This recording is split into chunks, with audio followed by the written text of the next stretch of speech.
آج ہم بات کریں گے کورلس عثمان کی سیزن 1 کے 4 ایپیسوڈ کے بارے میں اور آپ کو اس قسط میں ہونے والی مکمل کہانی سے آگاہ کریں گے، لیکن اس سے پہلے آپ سے گزارش ہے اگر آپ نے ابھی تک ہمارا چینل سبسکرائب نہیں کیا تو ہمارے چینل کو سبسکرائب کریں اور اس کے ساتھ بیل آئیکن پہ لازمی پریس کریں تاکہ ہماری آنے والی ویڈیوز کا نوٹیفیکیشن سب سے پہلے آپ کو مل سکے۔ اس کے علاوہ ہماری ویڈیوز کو لائک کریں، شکریہ۔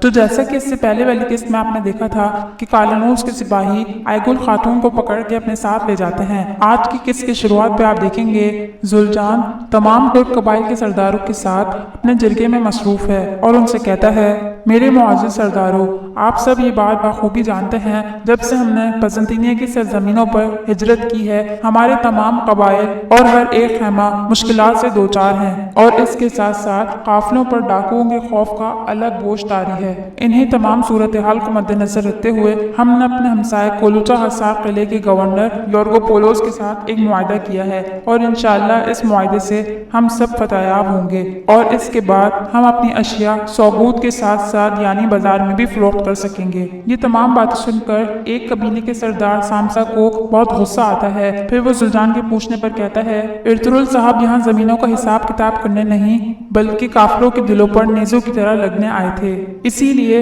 ہم کافروں کے ساتھ اتحاد نہیں کر سکتے۔ یہ سن کر زلجان کہتا ہے، میں آپ کی بات سے اتحاد کرتا ہوں لیکن آپ یہ بات جان لیں کہ سرزمینیں تلواروں سے حاصل ہوتی ہیں لیکن نظام کبھی بھی تلواروں سے قائم نہیں ہو سکتا، اس کے لیے سونے، عقل اور مہارت کی ضرورت ہوتی ہے اور آپ کو اس وقت جنگ کی نہیں بلکہ نظام کی ضرورت ہے۔ میں نے آپ کو بہت بار شادی کی پیشکش کی ہے لیکن آپ نے ہمیشہ اس کو مسترد کیا۔ یہ سن کر سامسا کو بہت غصہ آتا ہے اور وہ اپنی تلوار نکال کر کہتا ہے، میں نے جب سے اس ہتھیار کو اپنی کمر سے باندھا ہے میں ہمیشہ لڑا ہوں، عقابوں کے گھونسلے کو اپنا بستر کہا ہے، اس آسمان کو اپنا اوڑھنا، میں شاہینوں کا دوست بنا اور بھیڑیوں سے اتحاد کیا۔ میں آپ کی بہت عزت کرتا ہوں اور آپ کی فضیلت کو بھی بہت اچھی طرح جانتا ہوں لیکن جنگ کی بات سن کر میرا یہ ہتھیار یا میری محبوبہ یہ تلوار خاموش نہیں رہ سکتی۔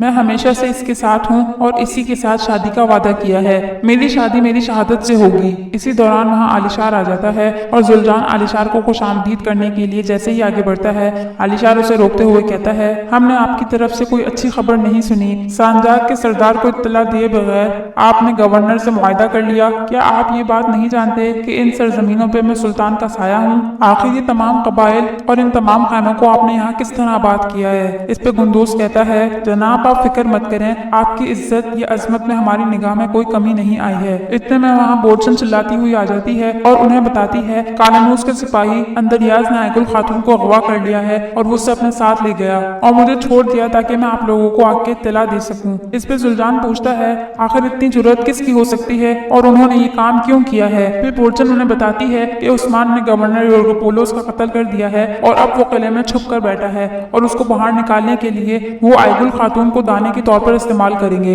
اور انہوں نے آپ کو بھی قلعے بلایا ہے۔ یہ سن کر زلجان غندوس سے کہتا ہے، تمام سپاہیوں کو تیار کرو اور اگر ہم واپس نہ آئیں تو ان کا سر اتارنے میں کوئی کسر نہ چھوڑنا۔ یہ کہہ کر وہ بمسی اور سامسا کے ساتھ قلعے روانہ ہو جاتا ہے۔ دوسری جانب آپ دیکھیں گے اندریاس آئگل کو یرغمال بنا کر بیچ بازار میں کھڑا ہو کر اعلان کرتا ہے کہ عثمان تم جہاں کہیں بھی چھپے ہو ہم جانتے ہیں تم ہمیں دیکھ سکتے ہو، اسی لیے تم ہمارے سامنے اپنے ہتھیار ڈال دو ورنہ ہم آئگل خاتون کا سر اس کے کاندھوں سے جدا کر دیں گے۔ پھر جب وہ آئگل سے کہتے ہیں کہ تم عثمان کو آواز دو تو آئگل اس سے کہتی ہے، عثمان تم ہتھیار مت ڈالنا۔ پھر اندریاس اس پر ہاتھ اٹھاتا ہے اور کہتا ہے، عثمان اگر تم ہمارے سامنے نہ آئے تو ہم نے تمہارے چچا زلجان کو بھی یہاں بلایا ہے اور اس کے یہاں آتے ہی ہم اسے بھی ختم کر دیں گے۔ تو یہ دیکھ کر عثمان کو بہت غصہ آتا ہے اور وہ جیسے ہی باہر جانے لگتا ہے اس کے سپاہی اسے پکڑ لیتے ہیں اور کہتے ہیں، جناب یہ غصے کا نہیں بلکہ ہوشیاری کا وقت ہے، ہمیں اس کے لیے کوئی خفیہ اقدامات کرنے ہوں گے۔ پھر عثمان کہتا ہے، انشاءاللہ اللہ کی مدد سے ان سرزمینوں کو میں انہی قافلوں کے لیے قبرستان بنا دوں گا۔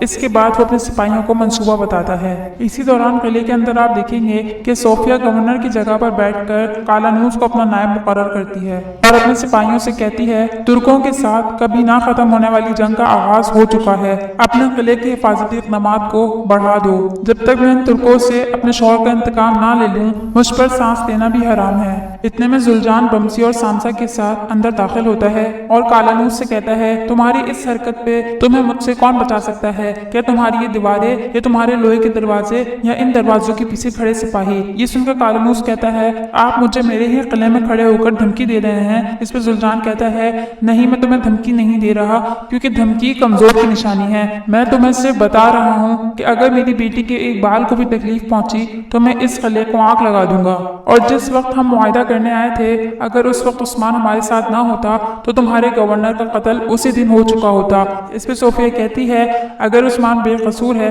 तो उससे कहो वो हमारे सामने आकर अपनी बेगुनाही साबित करे। फिर अंदरियास आइगुल को लेकर अंदर दाखिल होता है और सोफिया उसे छोड़ने का हुक्म देती है।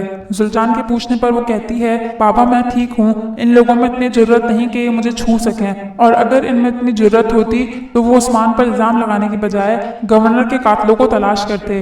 फिर सोफिया अपने सिपाहियों को हुक्म देती है, जब तक उस्मान अपने हथियार नहीं डाल देता इन तमाम लोगों को जिंदान में कैद कर दिया जाए। फिर जुलजान कहता है, सोफिया तुमने हमें बजंतीनियों का खौफनाक चेहरा दिखाया है। अब मुझे ये बात समझ में आ रही है कि तुम दरअसल उस्मान को नहीं बल्कि मुझे चाहती थी, ताकि तुम गवर्नर के साथ हमारा मुआहदा बर्बाद कर सको, क्योंकि ये बात हम सब जानते हैं कि उस्मान इस वक्त किले में मौजूद नहीं है, और अगर हमें जरा सी भी तकलीफ पहुंची तो तमाम तुर्क कबाइल मिलकर तुम लोगों की ईंट से ईंट बजा देंगे। कि सुनकर कालानूस गुस्से में कहता है, अगर तुम अपनी बेटी की बाल भीगा होने पर इस किले को आग लगा सकते हो तो ये जान लो कि अपने गवर्नर के खून के एक एक कतरे के बदले मैं तुम्हारी तमाम कबाइल को कत्ल कर सकता हूँ। इसी दौरान वहाँ उस्मान आकर अंदरियास के गले पर अपनी तलवार रख देता है। उस्मान को देखकर सोफिया खुश होते हुए कहती है, क्यों सुल्तान साहब, अब आपका क्या ख्याल है? आपके ख्याल में तो उस्मान किले में मौजूद ही ना था, मैं जो चाहती थी वो मुझे मिल गया, उस्मान खुद मेरे पास चल कर आया है। इस पर उस्मान कहता है, मैं तुम्हारे पास चल कर नहीं आया,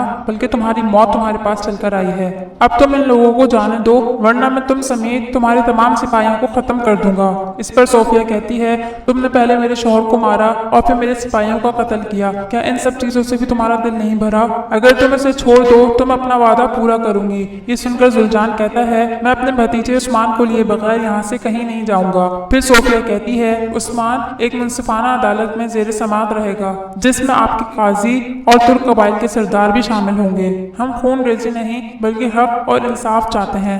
फिर बमसी कहता है, हमें सोफिया की शर्त मंजूर है, अगर हम भी इस जगह होते तो हमारा भी यही फैसला होता। मेरा दिल मुतमईन है और मैं जानता हूँ उस्मान बेगुनाह है। ये सुनकर पहले तो वो लोग परेशान हो जाते हैं, लेकिन फिर बमसी की बात से इत्तेफाक कर लेते हैं। इसके बाद आप देखेंगे कि हेलन सोफिया से मिलने जाती है और उसके हाथ में औजार देखकर कहती है, आपने बिल्कुल सही इंतखाब किया है, हम उसके नाखून और दांत जड़ से जुदा कर कर उसके मुंह से सच निकलवाएंगे। इस पर सोफिया कहती है, अगर उस्मान हमारी मुकद्दस अमानतें लेने में कामयाब हुआ है तो यकीनन वो हमारे सबसे बड़े दुश्मन के साथ काम कर रहा है, और इस जैसा कोई भी आदमी किसी भी किस्म के तशद्दुद के आगे अपना मुंह नहीं खोलेगा। फिर हेलन कहती है, लेकिन अगर उस्मान अदालत में पेश हो गया तो यकीनन गवर्नर की मौत मशकूक हो जाएगी। इस पर सोफिया उसे जवाब देती है, उस्मान अदालत में पेश होने से पहले ही जिंदान से फरार हो जाएगा। मैं जानती हूँ कि उस्मान बहुत होशियार है और यकीनन हथियार डालने से पहले उसने अपने लिए हिफाजती इक़दामात उठाए होंगे, और यकीनन हमारी मुकद्दस अमानतों और खजाने को चुराना उसके अकेले का काम नहीं, बल्कि उसके साथी भी इस किले में मौजूद हैं। हमें अपनी अमानतें वापस लेने और इन सब को पकड़ने के लिए बहुत अक्लमंदाना चाल चलनी होगी। अब मेरे सबसे काबिल आदमी न्यूक्लियस को मेरे पास बुलाओ और इसके आदमियों को अहकामात जारी करो। ये सुनकर हेलन परेशान होकर कहती है, ये बहुत खतरनाक चाल है, अगर ऐसा करने के बाद भी उस्मान और उसके सिपाही मुकद्दस अमानतों को लेकर जाने में कामयाब हो गए तो हम क्या करेंगे? इसके जवाब में सोफिया कहती है, आका यानी इसकी सजा सहने से बेहतर है कि मैं एक खतरनाक खेल खेल लूं।